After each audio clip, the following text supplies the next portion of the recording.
அருட்பெருஞ்சோதி அருட்பெருஞ்சோதி தனிப்பெரும் கருணை அருட்பெருஞ்சோதி.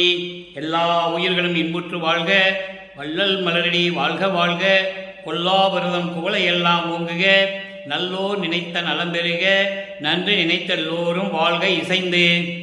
உலக மக்களே, அறிவார்ந்த அன்பர்களே, ஆண்மநேய ஒருமைப்பாடுடைய அன்பர்களே, வல்லப்பமான நமக்கு அருளிய திருவருட்பாவில் 3ஆம் திருமுறையில் பதிகம் 6 இன்பக்கிழவி. இன்பக்கிழவி என்ற பதிகத்தில் இருக்கின்ற பாடலுடைய விளக்கங்களை பார்த்து கொண்டிருக்கிறோம். இன்பக்கிழவி மொத்தம் 10 பாடல்களை கொண்டது. இதுவரையிலும் 9 பாடலுடைய விளக்கங்களை நாம் பார்த்துவிட்டோம். இன்று கடைசி பாடல் 10வது பாடலுடைய விளக்கத்தை பார்க்க போகிறோம். இந்த விளக்கத்தை பார்ப்பதற்கு முன்னாலே ஒரு சிறிய முன்னுரை. சமயங்களும் மதங்களும் மார்க்கங்களும் சூழ்ந்திருந்த காலகட்டங்களில் நமது இறைவன் வல்லற்பமானவர்கள் ஒரு தாயின் வழியாக இந்த மண்ணுலகை வருவிக்க உற்று 9 ஆண்டுகள் வரையிலும் தான் தன்னுடைய நிலையை பற்றி தெரியாமல் இருந்து கொண்டிருந்தார். 9வது ஆண்டிலே, அதாவது வருவிக்க உற்று 9வது ஆண்டிலே அருட்பெருஞ்சோதி ஆண்டவர் ஆட்கொண்ட பிறகு இவருடைய மறைப்பு நிலை நீங்குகிறது. மறைப்பு நிலை நீங்கியது மட்டும்தான் அவருக்கு தெரியும். நாம் இந்த மண்ணுக்கு வருவிக்க உற்றோம் என்ற நிலை மட்டும்தான் அவருக்கு தெரியும். இறைவனிடமிருந்து எந்த அருளையும் பெறவில்லை. சமயங்களும் மதங்களும் மார்க்கங்களும் சூழ்ந்திருந்த காலகட்டங்களில் சமயங்களையும் மதங்களையும் மார்க்கங்களையும் சேர்ந்த அதிகார தலைவர்களையும் சமயத் தலைவர்களையும் வழிபட்டு கொண்டிருந்தார்கள் உலக மக்கள். அதுபோன்று இவரும் சமயங்களிலும் மதங்களிலும் மார்க்கங்களிலும் பற்றுக்கொண்டு இறைவனை, அதாவது இறைவன் தீர்வற்றில் இருக்கின்ற இறைவன் தியாகராஜ பெருமான் என்று நினைத்து வழிபட்டு கொண்டிருந்தார். இது உண்மை, திருவருட்பாவில் நாம் கண்ட உண்மை. அப்போ மறைப்பு நீங்கிய பிறகு திருவொற்றியூருக்கு செல்லுகிறார். தியாகராஜ பெருமானை பார்க்க வேண்டும் என்பதற்காக திருவொற்றியூர் செல்லுகிறார். இறைவன் இவருக்கு காட்சி கொடுத்துவிட்டு மறைந்து விடுகிறார். அதன் பிறகு தெருவிலே விழாபூதி வரும்போது, திருவிழா வீதி வரும்போது, அதாவது பவனி வரும்போது இவர் தெருவிலே நின்று கொண்டிருக்கிறார். இவரை பார்த்தவுடனே தியாகராஜ பெருமான் திருவழியாக ஓடுகிறார். திரும்பி பார்க்காமல் ஓடுகிறார். இவர் மெய் மறந்து அங்கு நின்று கொண்டிருக்கிறார். ஏன் நம்மளை பார்த்து இவர் ஓடுகிறார் என்று நின்று கொண்டிருக்கிறார். அதன் பிறகு தன்னுடைய மன வருத்தத்தையும் மனதில் இருக்கின்ற அந்த உளைச்சலையும் தூது அனுப்புவதற்காக நாரையை தூது அனுப்புகிறார். எந்த விதமான பதிலும் இல்லை. அதன் பிறகு கிளிகளை தூது அனுப்புகிறார். எந்த விதமான பதிலும் இல்லை. இனிமேல் நாம் தேடி செல்வது பிரயோஜனம் இல்லை, பலன் இல்லை என்று நினைத்து வீட்டிலேயே அமர்ந்து கொள்கிறார். தியாகராஜ பெருமான் இவரை தேடி வீட்டுக்கு வருகிறார். வீட்டிற்கு வந்தவுடனே அவர்கள் 2 பேரும் இன்பமாக பேசிக் கொள்ளுவதையும், எவ்வளவு ஊடல் நிறைந்த வார்த்தைகளை பேசி, இன்பமான வார்த்தைகளை பேசி மகிழ்கிறார்கள் என்பதையும் ஒவ்வொரு பாடலிலும் நாம் பார்த்தோம். காதலனும் காதலியும் சந்தித்து கொண்டால் எப்படி இனிமையாக பேசுவார்களோ அது போன்ற நிலையெல்லாம் நாம் பார்த்து விட்டோம். இவரை ஒரு பெண்ணாகவும் இறைவனை ஆணாகவும் உருவகம் செய்து, உள்ளத்தை தோழியாக உருவகம் செய்து இதுவரை உலக மக்களுக்கு தெரிவித்ததை நாம் பார்த்து விட்டோம். இன்று 10வது பாடல்.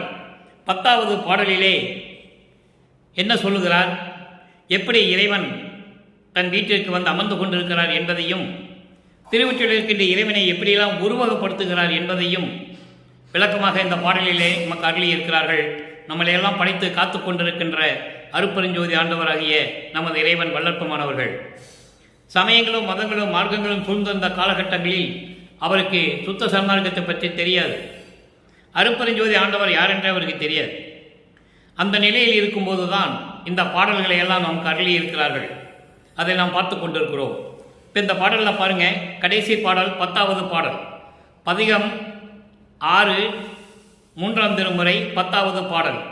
நாம் ஏன் 3ஆம் திருமுறை 2ஆம் திருமுறை 4ஆம் திருமுறையிலிருந்து விளக்கங்களை பார்த்துவிட்டு 6ஆம் திருமுறையிலே இருக்கின்ற ஒத்த பாடல்களுடைய அந்த விளக்கங்களை ஏன் பார்க்கிறோம் என்று சொன்னால், சமயங்களும் மதங்களும் மார்க்கங்களை சார்ந்திருந்த போது எப்படியெல்லாம் இறைவனை உருவகப்படுத்தினார் என்பதையும், எப்படியெல்லாம் இறைவனை பார்க்க முற்பட்டார் என்பதையும், அதன் பிறகு சமரச சுத்த சன்மார்க்கத்தை பெற்ற பிறகு இறைவன் அருட்பெருஞ்சோதி ஆண்டவர் என்பதையும், அவரிடந்து எப்படியெல்லாம் அருளை பெற்றுக்கொண்டு இறுதியாக இறைவன் ஆனார் என்பதையும் நாம் பார்த்து கொண்டிருக்கிறோம்.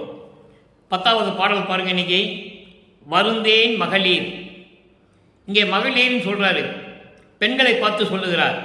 தன்னை ஒரு பெண்ணாக உருவகப்படுத்தியதனால் பெண்களை பார்த்து சொல்லுகிறார். பெண்களை பார்த்து சொல்லுவது போல உலக மக்களுக்கு தெரிவிக்கிறார். அதை நாம் பார்க்க போகிறோம். வருந்தேன் மகளிர், என்னை ஒவ்வார் வளம் சேர் ஒற்றி மன்னவனார். ஒற்றியில் இருக்கின்ற மன்னவன் என்று சொல்லுகிறார் தியாகராஜ பெருமானை.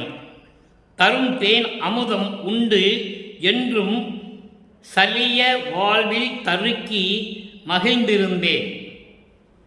எப்படி இருந்தார் என்பதை சொல்லுகிறார். சமயங்களும் மதங்களும் மார்க்கங்களும் இருந்த காலகட்டங்களில் இவர் எப்படி இருந்தார் என்று சொல்லுகிறார். மணவாளர் என்னை பிரியார் என்றும் புணர்ச்சிக்கு ஏதுவாம் மருந்தேன். மையல் பெருநோயை மறந்தேன் அவரை மறந்திலேனே. இது பாடல். இந்த பாடலில் எப்படி காமத்தை வெல்லுகிறார், காமத்தை வென்று எப்படி இறைவனை மறக்காமல் இருக்கிறார் என்பதையும், எப்படியெல்லாம் திருவொற்றியூரிலிருந்து தியாகராஜ பெருமான் இங்கே வருகிறார் என்பதையும் பெண்களிடம் சொல்லுவது போல உலக மக்களுக்கு தெரிவிக்கிறார். இப்போ இந்த பாடல் இருக்கிற பத உரை பாருங்க, அதன் தெளிவுரை. வருந்தேன் மகளிர், நான் இனிமேல் வருத்தம் அடைய மாட்டேன், வருந்த மாட்டேன் பெண்களே ஏன் என்று சொல்கிறார் என்றால், தன்னை ஒரு பெண்ணாக உருவகப்படுத்தியதனால், தன்னை காதலியாகவும், அதாவது தன்னை மனைவியாகவும், இறைவனை கணவனாகவும், மணவாளர் என்று சொல்லுவார், காதலனாகவும் கணவனாகவும் கற்பனை செய்து கொண்டு வர்ணனை செய்து கொண்டு இந்த பாடலை அருளியிருப்பதால் மகளிர் என்று சொல்லுவார். என்னை ஒவ்வார் வளம் சேர் ஒற்றி மன்னவரானார். அதாவது திருவொற்றியூரில் இருக்கின்ற மன்னர் தியாகராஜ பெருமான் என்னை இணைத்து கொண்டார். இதுவரைக்கும் நம்ம பார்த்தது இறைவனை இவருக்கு காட்சி கொடுக்காம ஓடுவார், இவர் தேடி தேடி போவார், எந்த பதிலும் இருக்காது. இப்போ இறைவனை இவரை தேடி வந்து கொண்டு இருக்கிறார். நிலைகள் மாறுகிறது. அப்போ இறைவனை தேடி வரும்போது இதை சொல்லுகிறார். திருவொற்றியூரில் இருக்கின்ற வளம் சேர் ஒற்றி என்று சொல்லுவார். செழிப்பாக விளங்கி கொண்டிருக்கின்ற திருவொற்றியூரில் இருக்கின்ற மன்னவர் தியாகராஜ பெருமான் என்னை இணைத்து கொண்டார். தரும் தேன் அமுதம் உண்டு என்றும் சலிய வாழ்வில் தருக்கி மகிழ்ந்திருந்தேன். அவருடைய அருளமுதம் உண்டு, தரும் தேன் அமுதம் உண்டு. தேன் போன்று இனிக்கக்கூடிய அவருடைய அருள் அமுதத்தை உண்டு சலிய வாழ்வில் என்பது சலிப்பான இந்த உலகியல் வாழ்வில் ஆணவத்தோடு மகிழ்ந்திருந்தேன். உண்மை நிலை தெரியாமல் இந்த உலக வாழ்க்கையிலே, உலகியலிலே, உலக நடையிலே நான் ஆணவத்தோடு மகிழ்ந்திருந்தேன்.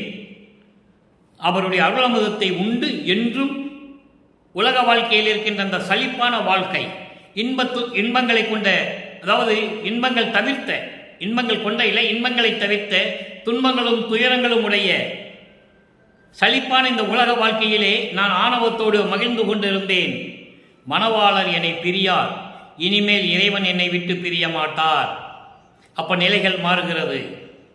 இந்த நிலை, இந்த பாட்டினுடைய தொடர்ச்சி அடுத்த பதிகத்திலே நாளை பார்க்க போகிறோம். இன்ப புகழ்ச்சி என்ற பதிகத்திலே 10 பாடல்கள் உண்டு. அதை நாளையிலிருந்து பார்க்க போகிறோம்.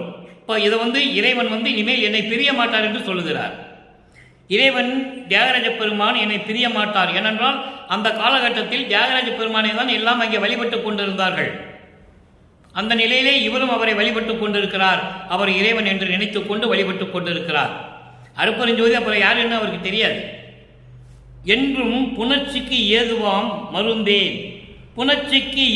மருந்தேன். அவர் என்னோடு கலந்து கொள்வதற்கு நான் சம்மதித்தேன், மறுப்பு சொல்லவில்லை.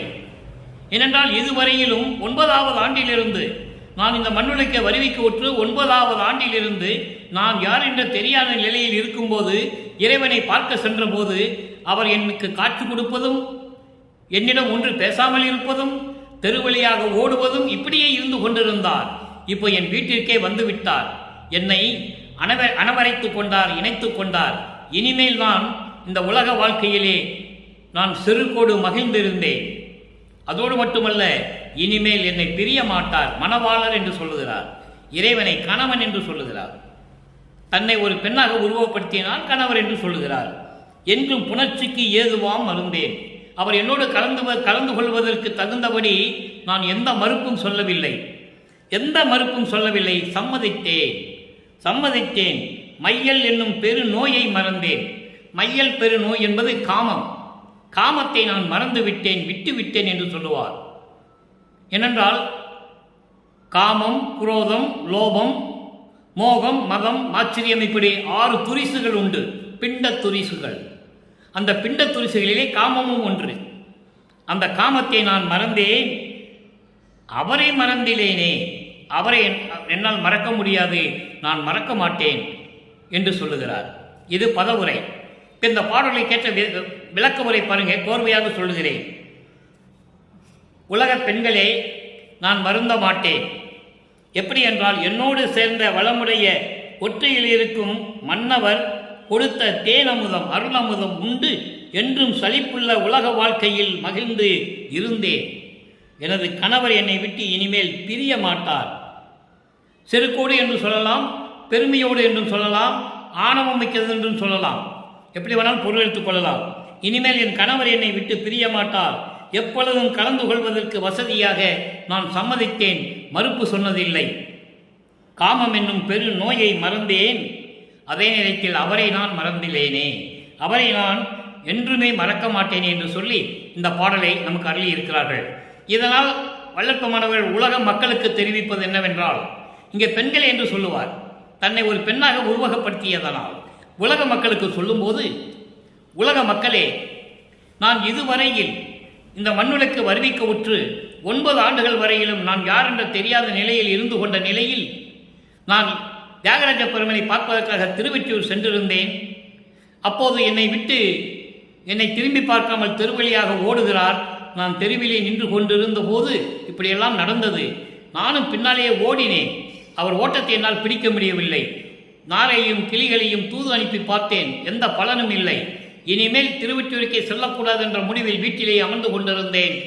தியாகராஜ பெருமான் வீட்டிற்கு வருகிறார். அதான் இன்பை கிளவியில 10 பாடல்களை நம்ம பார்த்தோம்.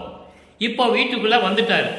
வீட்டுக்குள்ள வந்தவனே, உலக மக்களே, அவர் கொடுக்கின்ற தேன் அமுதத்தை உண்டு நான் இந்த சலிப்பான உலக வாழ்க்கையிலே பெருமையோடும் ஆணவத்தோடும் செருக்கோடும் மகிழ்ந்திருந்தேன். காரணம், இறைவனை என்னை அணைத்துக் கொண்டார், என்னை தேடி வந்துவிட்டார் என்ற ஆணவத்தில் செருக்கில் நான் இருந்து கொண்டிருந்தேன். செருக்கில் இருந்து கொண்டிருந்தேன். இனிமேல் தியாகராஜ பெருமான் என்னை விட்டு பிரிய மாட்டார். உலக மக்களே, என்னை விட்டு பிரிய மாட்டார். அதோடு மட்டுமல்ல, எப்பொழுதும் என்னோடு கலந்து கொள்வதற்கு நான் சம்மதித்தேன். எப்ப வேண்டுமானாலும் என்னோடு நீ கலந்து கொள்ளலாம், புணர்ந்து கொள்ளலாம் என்று நான் சம்மதித்தேன். காமம் என்ற பெரிய நோயை தவிர்த்து விட்டேன். காமம் என்னும் பெரிய நோயை மறந்தேன். காரணம், இறைவனோடு இன்பமாக இருக்கும் பொழுது காமம் எதற்கு தேவையில்லை. காமம் என்றால் பெரு விருப்பம், ஏக்கம், காதல், மயக்கம், காதலினால் வருகின்ற மயக்கம், அவற்றையெல்லாம் நான் மறந்துவிட்டேன். இனிமேல் நான் இறைவனை மறக்க மாட்டேனே என்று சொல்லி உலக மக்களிடம் நமது இறைவன் வல்லப்பெருமான் அவர்கள் தெரிவிக்கிறார்கள். இப்போ சமயங்களும் மதங்களும் மார்க்கங்களும் சூழ்ந்திருந்த காலகட்டங்களில் இதை நாம் பார்த்து விட்டோம். அதன் பிறகு சமரச சுத்த சன்மார்க்கத்தை பெற்ற பிறகு வடலூரிலே இருக்கின்ற சத்தியஞான சபையிலே இருக்கின்ற அருட்பெருஞ்சோதி ஆண்டவரிடம் எப்படி முறையீடு செய்கிறார், எப்படி அருளை பெற்றுக் கொண்டார் என்பதை பார்க்க போகிறோம். ஏனென்றால் சமரச சுத்த சன்மார்க்கத்தை உலக மக்களிடம் பரப்புவதற்காக, உலக மக்களை எல்லாம் ஒன்று சேர்த்து சமரசமாக, சமமாக, சமநிலையில் வாழ வேண்டும் என்பதற்காக சமரச சுத்த சன்மார்க்கத்தை நிறுவி தன் மகனிடம் கொடுக்கிறார். இதான் கான்செப்டே, இதான் நோக்கம். அதனால்தான் அகவல்ல சொல்லுவார், ஆன்ற சன்மார்க்கம் அணிபெற என்னைத்தான் ஈன்று இனிய அமுதளித்த நற்றாயை என்று சொல்லுவார். என்னையும் இரக்கந்தனையும் ஒன்றாக இருக்க செய்து மன்னி வாழ்வுற என்னை வருவித்த கருணை வள்ளல் என்று சொல்லுவார். நிறைய இடங்களில் சொல்லுவார். இப்படி அந்த நிலையில் இருக்கும்போது எப்படி இறைவனை வேண்டி முறையீடு செய்து இறைவனிடம் அருளை பெற்றுக்கொண்டு அவர் எப்படி ஆண்டவர் நிலையில், கடவுள் நிலையில் இருக்கின்றார் என்பதை இப்போ நம்ம பார்க்க போகிறோம். காரணம், சொல்ல வேண்டிய காலத்தின் கட்டாயம். வல்லப்பெருமானவர்கள் இந்த மண்ணுலக்கை வருவிக்க உற்று 200 ஆண்டுகளாகியும் அவருடைய இறைநிலையை உலக மக்களுக்கு யாரும் தெரியப்படுத்தவில்லை என்பதுதான் வேதனையான விஷயம். மறைத்து விட்டார்கள். சமயங்களிலும் மதங்களிலும் மார்க்கங்களிலும் சேர்ந்து கொண்டிருந்து கொண்டு இவருடைய இறைநிலையை யாரும் சொல்ல மறந்து விட்டார்கள். யாருமே சொல்லவில்லை. இப்போ பாருங்க என்ன சொல்றான்னு பாருங்க. 6ஆம் திருமுறை பதிகம் 15 திருவடி முறையீடு 10வது பாடல். 3ஆம் திருமுறையில் இருக்கின்ற இன்பக் கிழவியினுடைய 10வது பாடலுக்கு 6ஆம் திருமுறையிலே திருவடி முறையீடிலே 10வது பாடலில் ஒரு விளக்கம், ஒரு நிலைக்கு விளக்கம். சுதந்திரம் உனக்கே கொடுத்தனம். தந்தை அருப்பஞ்சாண்டவர் மகனிடம் சொல்லுகிறார். அங்கே திருவொற்றியில் இருக்கின்ற தியாகராஜன் வீட்டுக்கு வருவார். அவரை தான் இறைவன் நினைத்துக் கொண்டு என் கணவர் என்று சொல்லுவார். இங்கே அருப்பெருஞ்சோதி ஆண்டவரை கணவன் என்று சொல்லுவார். வேறுபாட்டை நீங்கள் கவனித்துக் கொள்ள வேண்டும். ஏனென்றால் அப்போது அவருக்கு சுத்த சன்மார்க்கம் தெரியாது. சைவ சமயத்தை சேர்ந்த தலைவர்களையும் மத தலைவர்களையும் தான் உண்மையான அருள் கொண்டவர்கள் என்று நினைத்துக் கொண்டிருந்தார். அதன் பிறகு அதெல்லாம் பொய் என்று சொல்லுவார் ஞானசரியிலே. அதை நாம் தினமும் பார்த்து கொண்டிருக்கிறோம்.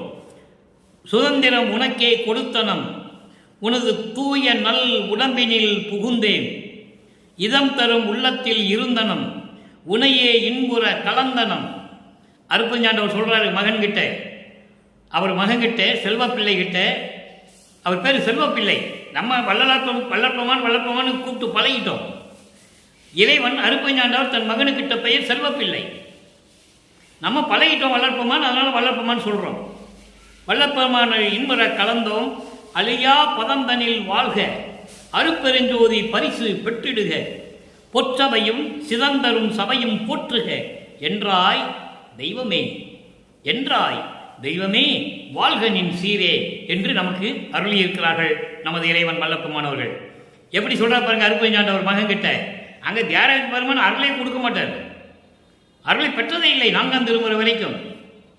சுத்த சன்மார்க்கம் பெற்ற பிறகுதான் மகனை அழைத்துக் கொண்டு அவர் சிவநிலைக்கு அழைத்து சென்று அங்கே சுத்த சன்மார்க்கம் கொடுக்கிறார். அதெல்லாம் பெரிய விஷயங்கள், நிறைய விளக்கங்கள் இருக்குது. நமக்கு நேரம் பத்தாது. பாடோடைய விளக்கம் மட்டும் நம்ம பார்த்துக்கிட்டு இருக்கோம். ஏற்கனவே நான் நம்முடைய யூடியூப் பதிவிலே பிரபஞ்சத்தின் மறைக்கப்பட்ட உண்மைகள் என்ற தலைப்பிலே 7 பாகத்திலே நான் விளக்கம் கூறியிருக்கிறேன். நீங்கள் பார்த்துக் கொள்ளலாம், யூடியூபிலே இருக்கிறது. வள்ளலார் அருப்பெருஞ்சோதி கிருஷ்ணமூர்த்தி என்ற சேனலிலே நீங்கள் போனால் அங்கே இருக்கிறது. அந்த விளக்கங்களை நீங்கள் பார்த்துக் கொள்ளலாம். சுதந்திரம் உனக்கே கொடுத்தனம், எல்லா உரிமைகளையும் உனக்கே கொடுத்து விட்டேன். அருப்பெருஞ்சோதி சொல்றாரு மகன்கிட்ட, நல்லா கவனிக்கணும். எல்லா சுதந்திரத்தையும் உரிமையையும் பட்டயம் போட்டு உனக்கு கொடுத்து விட்டேன். உனது தூய நல் உடம்பினில் புகுந்தேன். உன்னுடைய சுத்த தேகம், தூய நல் உடம்பு என்பது சுத்த தேகம். முத்தேகத்தை கொண்டவர் வளர்ப்புமானவர்கள். சுத்த தேகம், புராண தேகம், ஞான தேகம். தூய நல் உடம்பினில் புகுந்தேன், இதம் தரும் உள்ளத்தில் இருந்தேன். உன்னுடைய அன்பான உள்ளத்தில் நான் இருந்தேன். இருந்தனம், அதான் இருக்கிறேன், இருந்தேன், இருக்கிறேன், இருப்பேன், எல்லாமே எடுத்துக்கலாம். உன்னையே இன்புற கலந்தேன், உன்னையே மகிழ்வோடு பேரின்பமோடு நான் கலந்தேன். அழியா பதந்தனில் வாழ்க. அழியா பதந்தனில் என்பது மரணமில்லா பெருவாழ்வு. மரணமில்லா பெருவாழ்வில் வாழ்க, அருப்பெருஞ்சோதி பரிசு பெற்றிடுக. அருப்பெருஞ்சோதியை நான் கொடுக்கிறேன், அதை நீ வாங்கிக்கொள். அதை வாங்கிக் கொண்டு திரு அருள் செங்கோலாக்கி செலுத்துக.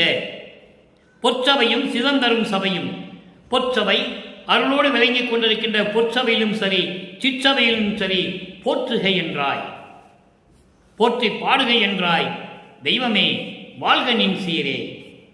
உன்னுடைய சீரும் சிறப்பும் உன்னுடைய அருளாட்சியும் பிரபஞ்சத்தில் வாழ்க என்று சொல்லி இந்த பாடலை நமக்கு அருளியிருக்கிறார்கள். தந்தை மகனுக்காற்றும் உதவி, மகன் தந்தை காற்றும் உதவி. 5 தொழில்களையும் பெற்றுக்கொண்டு சமரச சுத்த சன்மார்க்கத்தை பெற்றுக்கொண்டு இந்த உலக மக்களுக்கு தெரிவித்தார். இது மகன் தந்தை காற்றும் உதவி. அடுத்து ஒரு பதிகம் 21 சுத்த சன்மார்க்க வேண்டுகோள் 10வது பாடல். அங்கே இருக்கின்ற 3வது திருமுறையிலே 6வது பதிகத்தில் இருக்கின்ற 10வது பாடலிலுடைய ஒரு நிலைக்கு இங்கு ஒரு விளக்கம். அங்கே எல்லாமே இறைவன் வந்தார், என் வீட்டுக்குள்ளே அமர்ந்து கொண்டிருந்தால் பேசிக் கொண்டிருந்தோம் என்றுதான் சொல்லுவார். சுத்த சன்மார்க்கத்தை பெற்ற பிறகு எப்படி வேண்டுகோள் வைக்கிறார்? இந்த பிரபஞ்சத்தில் உயிர்களுக்காக, உயிரினங்களுக்காக, உலக மக்களுக்காக வருந்தி யாருமே இறைவனிடம் வேண்டுகோள் வைத்ததில்லை. வல்லப்பமான ஒருவர்தான். எத்தனையோ கோடான கோடி பேர்கள் தோன்றினார்கள். முனிவர்கள், ரிஷிகள், சத்தர்கள், சக்திகள், சித்தர்கள், சித்திகள், எத்தனையோ பேர் தனக்காக தான் வேண்டினார்கள். தனக்காக தான் இறைவனிடம் அருளை பெற வேண்டும் என்று வேண்டினார்கள். வள்ளற்பெருமான் அப்படி அல்ல என்பதை இங்கே பார்க்க போகிறோம். அருளா நான் வேண்டுதல் கேட்டு அருள் புரிதல் வேண்டும். அருளா என்பது அருட்பெருஞ்சோதி. அருளோடு விளங்கி கொண்டிருக்கின்ற அருட்பெருஞ்சோதி ஆண்டவரே, நான் வேண்டுதல் கேட்டு நீ அருள் புரிதல் வேண்டும். அணுத்துணையும் சினம் காமம் அடையாமை வேண்டும். அணுத்துணையும் சினம் காமம் அடையாமை வேண்டும். சிறிதளவு கூட, அணு அளவு கூட, எல்லா அளவு கூட கோபமும் கோபத்தையும் காமத்தையும் நான் விளக்க வேண்டும். அது என்கிட்ட வந்து சேரக்கூடாது. சினமும் காமம் அடையாமை வேண்டும். மருளாய உலகமெல்லாம் மருள் நீங்கி ஞான மண்டிடத்தே வள்ளல் உன்னை வாழ்த்தியிடல் வேண்டும். மாயைகளும் மயக்கங்களும் மண்ணாசை பெண்ணாசை பொன்னாசை போன்ற உலக விடயங்களை பெற்றுக் கொண்டிருக்கின்ற இந்த உலக மக்கள் எல்லாம், உலகமெல்லாம் சொல்லும்போது உலக மக்கள் எல்லாம், இந்த உலகத்தில் இருக்கின்ற மக்கள் எல்லாம் மாயைகளையும் மயக்கங்களையும் மண்ணாசை பெண்ணாசை பொன்னாசை என்ற விடயங்களை எல்லாம் நீக்கி, அந்த மயக்கங்களை எல்லாம் நீக்கி, அதான் மருள் நீங்கி என்று சொல்லுகிறார். இந்த மயக்கங்களை எல்லாம் நீக்கி ஞான மன்றிடத்தே சத்திய ஞான சபையிலே இறைவனை உன்னை வாழ்த்தியிடல் வேண்டும். உன்னை வந்து வாழ்த்த வேண்டும், உன்னை வந்து வணங்க வேண்டும், உன்னை வந்து போற்ற வேண்டும். அப்போ சமரச சுத்த சன்மார்க்கம் பிரபஞ்சம் முழுவதும் பரவ வேண்டும் என்று இறைவனிடம் வேண்டுகோள் வைக்கிறார். இருளாமை உறல் வேண்டும். இருளாமை உறல் வேண்டும் என்பது, இருளாமை என்பது அறியாமை. அறியாமை என்னை சேராமல் இருக்க வேண்டும். என்னை அடுத்தால் சுகம் வைத்திடல் வேண்டும். என்னை அடுத்தார் என்பது சமரச சுத்த சன்மார்க்கத்தை சேர்ந்த அன்பர்கள், சைவ நெறியிலே இருக்கின்ற அன்பர்கள், சாதுக்கள், இவர்களை எல்லாம் ஒன்றோடு என்னை அடுத்தால் சுகம் வைத்திடல் வேண்டும். இவர்கள்தான் என்னோடு சேர்ந்தவர்கள், எனது உறவினர்கள் என்று சொல்லுவார். அதனால் அகை இனத்தார் புற இனத்தார் என்று சொன்னார். கொலையும் கொலையும் தவிர்க்காதவர்கள் புற இனத்தார் என்று சொல்லுவார். கொல்லா விரதம் தன்னை கொல்லாரை காணில் ஒரு புல் என்னை எண்ணி புறம்பொழிகை என்று சொல்லுவார். அற்புதமாக இருக்கும். கொலையும் புலையும் தவிர்க்காதவர்களை ஒரு புல்லாக நினைத்து, தூசி போல நினைத்து அவர்களிருந்து விலகிவிடு என்று சொல்லுவார். அதை தான் இங்கே சொல்லுவார், என்னை அடுத்தார் சுகம் வாய்ந்திடல் வேண்டும். சுத்த சன்மார்க்கத்தில் இருக்கின்ற அன்பர்கள், சைவ நெறியில் இருக்கின்ற அன்பர்கள், சாதுக்கள் எல்லாருமே சுகமாக இருக்க வேண்டும். எவ்வுயிரும் இன்படைதல் வேண்டும். அதான் எல்லா உயிரும் இன்புற்று வாழ்க, எல்லா உயிரும் இன்புற்று வாழ்க என்று சொல்லுவார். அப்படியெல்லாம் இன்புற்று வாழ வேண்டும். பொருளாம் ஒரு திருவடிவில், அருட்பெருஞ்சோதி வடிவில் இருக்கின்ற அருட்பெருஞ்சோதி ஆண்டவராகிய உன்னுடைய திருவடிவில் உடையாயும் நானும் எல்லா அருளையும் பெற்றுக்கொண்டு திகழ்ந்து கொண்டிருக்கின்ற இறைவனே, நீயும் நானும் புணர்ந்து கலந்து ஒன்றோடு ஒன்று சேர்ந்து கலந்து ஒன்றாகி பொருந்துதல் வேண்டுவனே, நீ என்னோட இருக்க வேண்டும் என்று சொல்லுகிறார். அடுத்து ஒரு பதிகம் பாருங்க, 23வது பதிகம் சிவ தரிசனம். சிவ தரிசனம் என்பது உடனே நீங்க, நான் ஏற்கனவே தினமும் சொல்லிக் கொண்டிருக்கிறேன், சிவங்கிட்ட போயிடக்கூடாது. சிவம் என்பது சிவன் வேறு, சிவம் வேறு. சிவம் அருட்பெருஞ்சோதி ஆண்டவர். அருட்பெருஞ்சோதி ஆண்டவருடைய தரிசனம், அருட்பெருஞ்சோதி தரிசனம் எப்படி இருந்தது என்பதை 10வது பாடல். இங்கே 10வது பாடல், அங்கே இருக்கின்ற 10வது பாடலுக்கு முடிவான விளக்கம் இது. காட்டையெல்லாம் கடந்து விட்டேன். நல்லா கவனிக்கணும் நீங்க. காட்டையெல்லாம் கடந்து விட்டேன். சமயங்களிலும் மதங்களிலும் மார்க்கங்களில் இருக்கும்போது என்ன சொல்லிக்கிட்டு இருந்தாரு? சுத்த சன்மார்க்கத்தை பெற்ற பிறகு என்ன சொல்றாரு? காட்டையெல்லாம் கடந்து விட்டேன், நாட்டை அடைந்து உனது கடிநகர் பொன்மதில் காட்சி கண் குளிர கண்டேன். கோட்டையெல்லாம் கொடி நாட்டி கோலமிட பார்த்தேன். கோயில் மேல் வாயிலே குறைகளெல்லாம் தவிர்த்தேன், குறைகளெல்லாம் தவிர்ந்தேன். சேட்டையற்று கருவியெல்லாம் என்வசம் நின்றிடவே சித்தியெல்லாம் பெற்றேன். நான் திருச்சிற்றம்பலமேல் பாட்டையெல்லாம் பாடுகின்றேன். இது தருணம் பதியே பலந்தரும் என் உள்ளந்தனிலே கலந்து நிறைந்து அருளே. இது பாடல். இந்த பாடலுடைய விளக்கம் பாருங்க. காட்டையெல்லாம் கடந்து விட்டேன், அதாவது இருள் சூழ்ந்த காடு எப்படி இருக்கும்? வனம், மரங்கள் சூழ்ந்து இருள் சூழ்ந்து அந்த வனங்கள் எப்படி இருக்கும் அந்த காடு, அதுபோல சமயங்களிலும் மதங்களிலும் மார்க்கங்களிலும் நான் இருந்தபோது மாயைகளையும் மயக்கங்களையும் பின்பற்றி கொண்டு நான் இருந்த பொழுது எப்படி இருந்தேன் தெரியுமா? அதையெல்லாம் நான் கடந்து வந்து விட்டேன். கடந்து வந்துவிட்டேன் என்பது சுத்த சன்மார்க்கத்தை பெற்று அதையெல்லாம் நீக்கிவிட்டேன். சமயங்களையும் மதங்களையும் மார்க்கங்களையெல்லாம் நான் நீக்கிவிட்டேன். நாட்டை அடைந்து என்பது அருள் பேறு பெற்று உனது கடிநகர் பொன்மதில் காட்சி கண்குளிரக் கண்டேன். கடிநகர் பொன்மதில் காட்சி என்பது பொன்னால் செய்யப்பட்ட உன்னுடைய சிற்றப்பையை, அதாவது சிற்றம்பலத்தில் இருக்கின்ற அந்த காட்சியை கண்குளிர கண்டேன். கடிநகர் என்பது அழகாக சூழப்பட்ட, அழகாக திகழ்ந்து கொண்டிருக்கின்ற பொன்னால் உருவான உனது சிற்றம்பலத்தில் இருக்கின்ற சிற்றபையிலே இருக்கின்ற அந்த நிலையை நான் கண்குளிர கண்டேன். கோட்டையெல்லாம் கொடிநாட்டி என்பது சத்தியஞான சபை. கோட்டை என்பது சத்தியஞான சபை. சத்தியஞான சபையில் கொடிநாட்டி, சன்மார்க்க கொடி, சுத்த சன்மார்க்க கொடியை நாட்டி கோலமிட பார்த்தேன். அழகாக இருப்பதை நான் பார்த்தேன். சத்தியஞான சபையிலே சன்மார்க்க கொடி கட்டி பறந்ததை, அந்த அழகை நான் கண்டு ரசித்தேன். கோலமிட பார்த்தேன். கோலம் என்பது அழகோடு இருந்து பறந்து கொண்டிருந்ததை நான் பார்த்தேன். கோயிலின் மேல் வாயிலிலே குறைகளெல்லாம் தவிர்ந்தேன். சத்தியஞான சபையினுடைய படியிலே முதல் படி, நான் சத்தியஞான சபையினுடைய முதல் படியிலே, அதான் மேல் வாயில் என்று சொல்லுகிறார். அந்த முதல் படியிலே என்னுடைய குறைகளெல்லாம் தவிர்த்து விட்டேன். என்னுடைய குறைகள், குற்றங்கள் எல்லாத்தையும் தவிர்ந்தேன். சேட்டையற்று கருவியெல்லாம் என்வசம் நின்றிடவே. சேட்டை என்பது அதாவது துயரங்களை தரக்கூடிய துன்பங்களை தரக்கூடிய அந்த சேட்டைகள் இருக்கின்ற கருவி என்பது அந்த கரணங்கள் மனம், சித்தி, புத்தி, அகங்காரம், இந்த அந்த கரணங்களை எல்லாம் என்வசம் நின்றுவிடவே, என் வசம் வந்துவிட்டது. நான் அடக்கி ஆண்டு விட்டேன். மனதை ஒருநிலைப்படுத்தினேன். மனம் சித்தியையும் ஒருநிலைப்படுத்தினேன். இப்படியெல்லாம் இருந்து கொண்டிருந்தேன். ஆணவத்தை அடக்கினேன், செருக்கை அடக்கினேன், மனத்தை அடக்கினேன், புத்தியை ஒரு நிலையில் வைத்தேன். என்வசம் நின்றிடவே, அந்த கருவிகள் எல்லாம் என்வசம் நின்றிடவே சித்தியெல்லாம் பெற்றேன்.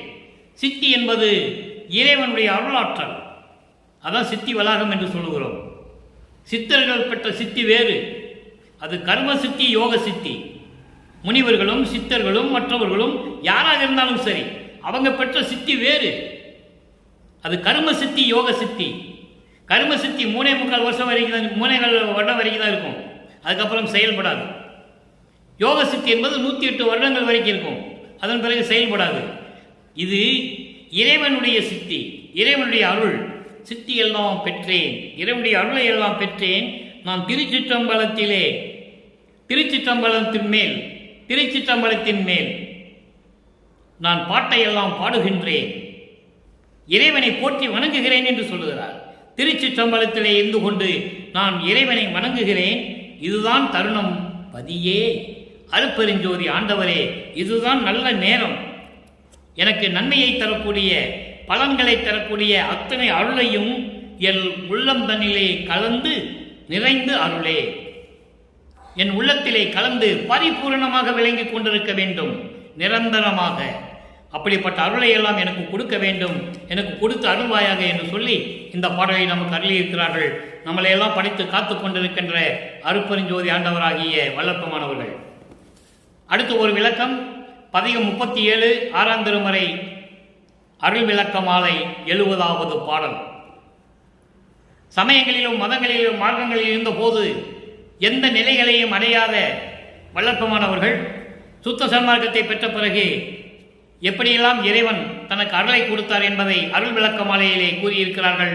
இங்கே 70வது பாடல். கொலை புரிவார் தவிர மற்ற எல்லாரும் நினது குலத்தாரே. எப்படி இறைவன் சொல்றார்? மகன்கிட்ட இறைவன் சொல்லுகிறார். தன்னுடைய செல்வப்பிள்ளையாகிய வள்ளற்பெருமானிடம் அருட்பெருஞ்சோதி ஆண்டவர் சொல்லுகிறார், கொலை புரிவார் தவிர மற்ற எல்லாரும் நினது குலத்தாரே. உயிர்களை கொலை செய்பவர்கள் இருக்கிறார்களே, அவர்களை தவிர மற்ற எல்லாரும் உனது குலத்தார். இவர் குலம் என்ன? சமரச சுத்த சன்மார்க்கம். சமரச சுத்த சன்மார்க்கம். நீ எனது குலத்து முதல் மகன், அற்புதமான வரி, பிரபஞ்சத்தினுடைய உண்மையான வரி. நீ எனது குலத்து முதல் மகன், நான் உருவாக்கிய சமரச சுத்த சன்மார்க்கத்தினுடைய குலத்தினுடைய முதல் மகன் நீ, மூத்த மகன் நீ, என்னுடைய செல்வ பிள்ளை நீ என்று சொல்லுவார். பல பாடல்களிலே சொல்லுவார். ஆதாரம் உண்டு திருவெட்பாவிலே. அருட்பெருஞ்சோதி ஆண்டவருக்கு ஒரே மகன், அவர் வல்லற்பமானவர்கள், அதான் அவருடைய செல்வ பிள்ளை. அவருக்கு இட்ட பெயர் செல்வப்பிள்ளை. கொல்லை என இன்பம் கொடுத்தாய், நினது செல்வப்பிள்ளை என எற்கு பெயரிட்டாய், தெல்லமுதம் அளித்தாய், சன்மார்க்க சங்கத்தை வைத்தாய், எந்தாய் கருணை இது என்று சொல்லுவார். 6ஆம் திருமுறையிலே உண்டு. அற்புதமாக இருக்கும். ஆக அவருடைய முதல் மகன். அடுத்து சொல்ற பாருங்க, மலை அறவே, மலை வரவே சுத்த சிவ சமரச சுத்த சிவ சமரச சன்மார்க்கம் வளர வளர வளர்ந்து இருக்க என வாழ்த்திய என் குருவே. தந்தை மகனிடம் சொல்லுகிறார். எல்லா மயக்கங்களையும் மாயங்களையும் கொடுக்கக்கூடிய இந்த சமயம், மார்க்கம், மதங்கள் இவற்றையெல்லாம் நீக்கி சுத்த சிவ சமரச சன்மார்க்கம் வளர வேண்டும். அப்படி வளருவதற்கு நீ வளர்ந்து இருக்க வேண்டும். நீ வளர்ந்து இருக்க வேண்டும் என்றால் நீடூழி இருக்க வேண்டும். நீடூழி இருக்க வேண்டும் என்றால் நீ மரணமில்லா பெருவாழ்வில் இருக்க வேண்டும். இருக்க நீ மரணமில்லா பெருவாழ்வில் இருப்பாயாக என வாழ்த்திய என் குருவே. ஒரே குரு அருட்பெருஞ்சோதி ஆண்டவர். எல்லா சமயங்களிலும் மதங்களிலும் மார்க்கங்களிலும் குருமார்கள் உண்டு. ஒரு குரு இறந்துட்டார்னா அடுத்த ஒரு குரு உருவாகுவார். ஒரு மடாதிபதி இறந்துட்டார்னா அடுத்த மடாதிபதி வந்துடுவார். ஆனால் சமரச சுத்த சன்மார்க்கத்தில் ஒரே குரு அருட்பெருஞ்சோதி ஆண்டவர். வேற யார் குருமார்களே கிடையாது, இடைத்தரகர்கள் கிடையாது, எந்த வழிபாடும் கிடையாது, அபிஷேகங்கள் கிடையாது, எந்த சங்கற்ப விகற்பங்கள் கிடையாது சமரச சுத்த சன்மார்க்கத்தில். அதைதான் வல்லப்பெருமான் சொல்லுகிறார், என வாழ்த்திய என் குருவே. அவருக்கு குரு யாரு? அவர் தந்தை அருட்பெருஞ்சோதி. சமரச சன்மார்க்கத்தில் குருவே கிடையாது, நேரடியாக இறைவன் தான். இறைவன் அவர்களை பெற வேண்டும் என்றால் சமரச சுத்த சன்மார்க்கம் ஒன்றுதான் வழி என்று சொல்லுகிறார். ஒரே வழி சுத்த சன்மார்க்கம். நிலை விளைவார் தம்மை காக்கும், நிலை விளைவார் தம்மை காக்கும் நித்தியனே. நிலை விளைவார் என்பது அதாவது பேரின்மை நிலையை விரும்பக்கூடியவர்கள், சமயங்களையும் மதங்களையும் மார்க்கங்களையும் விட்டுவிட்டு ஒரு பேரின்பமான நிலை வேண்டும் என்று விரும்புகின்றவர்களுக்கு அவர்களை காக்கும் நித்தியனே. நித்தியனே என்பது அழிவில்லாமல் இருக்கின்றவன், அழிவில்லாதவன். அதனால்தான் சொல்லுவார், ஆதியும் அந்தமுமில்லா அருட்பெருஞ்சோதி என்று சொல்லுவார். சுயமாக தோன்றிய இறைவன் என்று சொல்லுவார். அழிவில்லாத இறைவன், அவனுதான் நித்தியன் என்று பேரு. அருட்பெருஞ்சோதிக்கு அப்புறம் இந்த பிரபஞ்சத்திலேயே நித்தியனாக விளங்கிக் கொண்டிருப்பவர் நமது வல்லற்பமானவர்கள் என்பதை இங்கே நான் பதிவு செய்ய கடமைப்பட்டிருக்கிறேன். மீது எல்லாமே பிறந்து பிறந்து செத்து செத்துதான் வர வேண்டும் என்று ஏற்கனவே பாடல்களே கூறியிருக்கிறார்கள் வல்லற்பமானவர்கள். செத்து செத்து பிறக்கும் தேவர்கள் எல்லாம் என் முன் வலியிலர் என்று சொல்லுவார். வலிமை இல்லாதவர்கள் நான் அவர்களெல்லாம் மேலானவன், எனக்கு நிகர் யாரும் இல்லை என்று சொல்லுவார். திருவெட்பாவிலே ஆதாரங்கள் உண்டு, யாரும் மறுக்க முடியாது. அப்படிப்பட்ட நித்தியனே, எல்லா நிலையும் விளங்குற, எல்லா நிலையும் விளங்குற அருளில் நிறுத்திய சிற்குணனே. பிரபஞ்சத்துடைய எல்லா நிலைகளையும் எனக்கு விளங்கும்படி இருக்கும்படி எனக்கு அருளிய சிற்குணனே.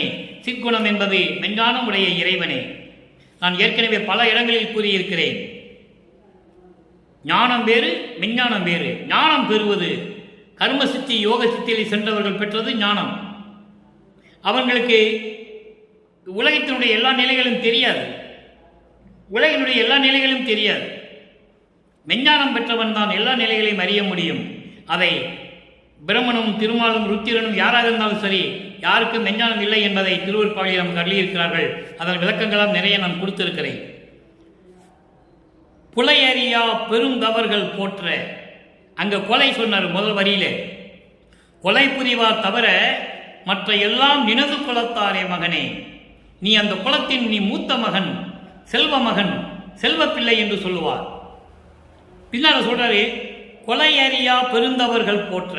புலை அறியா, அங்க முதல்ல கொலையை சொல்லுவாரு, பின்னால் புலை சொல்வார். புலை அறியா, புலை அறியா என்பது ஒரு உயிரை கொன்று அந்த உடம்பை அந்த பிணத்தை, நாறுகின்ற அந்த பிணத்தை உண்பவர்கள் தவிர, அதை தவிர்த்த, புலையை தவிர்த்த பெருந்தவர்கள், பெரியோர்கள், தவம் செய்து கொண்டிருப்பார்கள் என்று சொல்லலாம். பெரியோர்கள், புலையை தவிர்த்த பெரியோர்கள் போற்ற, அவர்கள் வணங்க, மணிப்பொதுவில் புனித நடத்தரசே, சத்தியஞான சபையிலே புனித நிலையில் இருந்து கொண்டு அருளாட்சி செய்து கொண்டு அருள் நடனம் செய்து கொண்ட அரசே, என் புகழும் அணிந்து அருளை, நான் சொல்லுவதையும் கேட்டு எனக்கு அருள வேண்டும் என்று சொல்லுகிறார். ஆக இங்கே கொலை புரிந்தவர்கள் உனது குலத்தில் சேர்ந்தவர்கள் இல்லை என்று சொல்லிவிட்டார். புலையை விடாதவர்கள் புற இனத்தார் என்று சொல்லிவிட்டார். புலையை தவிர்த்தவர்கள் பெருந்தவர்கள் என்று சொல்லுகிறார். தவம் செய்கின்ற பெரியோர்கள் என்று சொல்லுகிறார். நல்லா நீ கவனிச்சுக்கணும். அதனால்தான் புலையும் தவிர்த்து உள்ளே புகுவோம் என்று சத்தியஞான சபையிலே அறிவித்திருந்தார்கள் நமது வள்ளற்பமானவர்கள். ஆனால் யாரும் பின்பற்றுவதில்லை. எல்லாருமே வராங்க, எல்லாருமே போறாங்க, எல்லாம் நடக்குது. அது காலம் வரும், காலம் பதில் சொல்லும். அடுத்து இறுதியான ஒரே ஒரு விளக்கம், மெய்யருள் வியப்பு 112வது பதிகம். இறைவனுடைய அருளை வியந்து உலக மக்களுக்கு சொல்லுவது. அந்த அருள் எப்படிப்பட்ட அருள்? மெய்யருள் வியப்பு. அங்கே 100வது பாடல், 3ஆம் பதிகத்தில் இருக்கின்ற இன்பக் கிளைவினுடைய 10வது பாடலின் இறுதியான விளக்கம், சுத்த சன்மார்க்க விளக்கம். சுத்த சிவ சன்மார்க்க நீதி ஜோதியே போற்றியே, சுத்த சன்மார்க்கத்தை பெற்றுக் கொண்டிருக்கின்ற அருப்பெருஞ்சோதியை போற்றியே, சுக வாழ்வளித்த, எனக்கு சுக வாழ்வளித்த, எனக்கு என்பது இங்க மறைந்திருக்கிறது. இது சுக வாழ்வளித்த சிற்றம்பலத்து ஜோதி போற்றியே, எனக்கு மரணமில்லா பெருவாழ்வை கொடுத்து முத்தேகத்தையும் கொடுத்து அருளாட்சி செய்யும்படி எனக்கு அருளிய சிற்றம்பலத்து ஜோதியே, சிற்றவையில் இருக்கின்ற அருப்பெருஞ்சோதியே போற்றியே, சுத்த சுடர் பொற்சபையில், முதலில் சிற்றம்பலம் சொல்லுவார், அதுக்கப்புறம் பொற்சபையை சொல்றாரு. பொற்சபையிலே சுத்த சிவநிலையில் இருந்து கொண்டு ஒளிர்விட்டுக் கொண்டிருக்கின்ற அருப்பெருஞ்சோதியே, ஆடும் ஜோதி என்று சொல்லுகிறார். அருள் நடனம் செய்து கொண்டு அருளாட்சி செய்து கொண்டிருக்கின்ற ஜோதியே, அருப்பெருஞ்சோதியே, உன்னை போற்றியே, ஜோதி முழுவதும் விளங்க. எப்படி சொல்றார் பாருங்க, ஜோதி முழுவதும் விளங்க, இந்த பிரபஞ்சம் முழுவதும் ஒளி வீசிக் கொண்டிருக்கின்ற, அப்படி விளங்கி கொண்டிருக்கின்ற விளங்கும் ஜோதி போற்றியே, பிரபஞ்சம் முழுவதும் பரிபூர்ணமாக ஒளி விட்டு கொண்டிருக்கின்ற, ஒளி பரப்பிக் கொண்டிருக்கின்ற அருப்பெருஞ்சோதியே, விளங்கிக் கொண்டிருக்கின்ற அருப்பெருஞ்சோதியே போற்றியே என்று சொல்லி இந்த பாடலோடு நமக்கு நிறைவு செய்கிறார்கள் நமது இறைவன் வள்ளற்பமானவர்கள். எனவே அன்பர்களே, இதுவரையில் இந்த பதிகத்தில் இருக்கின்ற 10 பாடல்களுடைய நிலையை இன்று நிறைவு செய்திருக்கிறோம். இந்த இன்பக் கிளவி என்பது நான் ஏற்கனவே கூறியது போல, ஒரு காதலனும் காதலியும் சந்தித்துக் கொண்டால் எப்படி இன்பமாக பேசிக் கொள்வார்கள், எப்படி உரையாடல் செய்வார்கள், அங்கே எப்படி ஊழல் இருக்கும் என்பதையெல்லாம் நாம் பார்த்து விட்டோம். எனவே இறைவன் சமயங்களும் மதங்களும் மார்க்கங்களும் சார்ந்த நிலையில் திருவொற்றியூரில் இருக்கின்ற தியாகராஜ பெருமானிடம் சென்று அவரை பார்க்க வேண்டும் என்று சென்று ஏமாந்து போய் அதுக்கப்புறம் இறைவன் இவர் வீட்டுக்குள்ளே வருகிறார். நிலைகள் மாறுகிறது. நாளையிலிருந்து இன்ப புகழ்ச்சி என்ற ஒரு பதியத்தில் இருக்கின்ற 10 பாடல்களுடைய நிலையை பார்க்க போகிறோம். 11 பாடல்கள், அதனுடைய நிகழ்வுகள் எப்படி இருக்கும்? ஒரு காதலனும் காதலியும் சந்தித்துக் கொள்ளுகிறார்கள், பேசிக் கொள்ளுகிறார்கள். அதை தாய் பார்த்து விடுகிறாள். தாய் என்பது உள்ளம். அந்த உள்ளம் எப்படியெல்லாம், அந்த தாய் எப்படியெல்லாம் மகளிடம் பேசுகிறாள், அதற்கு பதில் மகள் எப்படியெல்லாம் தருகிறாள் என்ற விளக்கங்களை எல்லாம் நாளையிலிருந்து பார்க்க போகிறோம். அற்புதமாக இருக்கும். இதை ஏன் நாம் 3ஆம் திருமுறையிலிருந்து தொடங்குகிறேன் என்றால் காரணம் இருக்கிறது.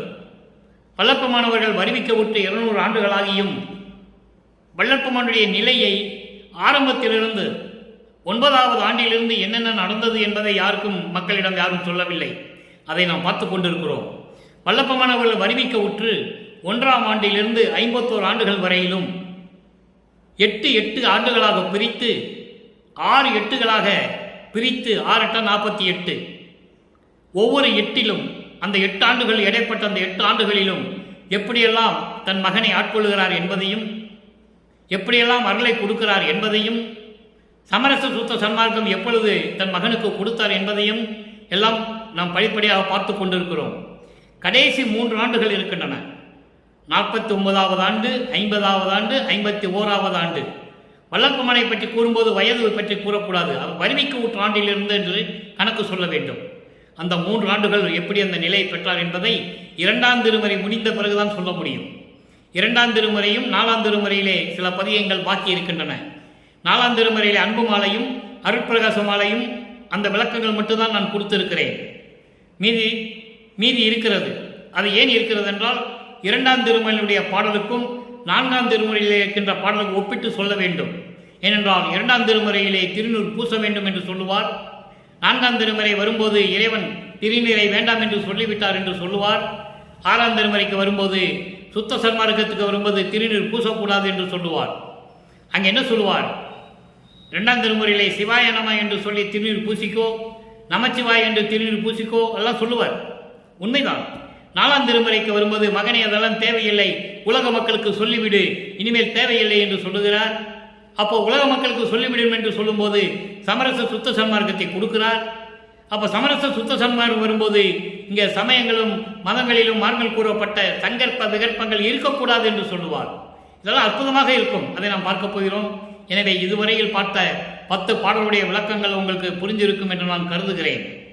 அந்த பெரும் மகிழ்ச்சியோடு நான் விடைபெறலாம் என்று நினைக்கிறேன். எனவே நீங்களும் அப்படிப்பட்ட இறைவனை வணங்கி, அருட்பெருஞ்சோதியை வணங்கி, மகாமந்திரம் அருட்பெருஞ்சோதி அருட்பெருஞ்சோதி தனிப்பெருங்கனை அருட்பெருஞ்சோதி மகாமந்திரத்தை உச்சரித்து இறைவனுடைய அருளையும் செல்வங்களையும் எல்லாம் பெற்றுக்கொண்டு நோயற்ற வாழ்வையும் பெற்றுக்கொண்டு இந்த வையகத்திலே நீங்கள் வாழ்வாங்கு வளமுடன் வாழ வேண்டும் என்று இறைவனுடைய தயவோடையும் கருணையோடையும் வாழ்த்து விடைபெறுகிறேன்.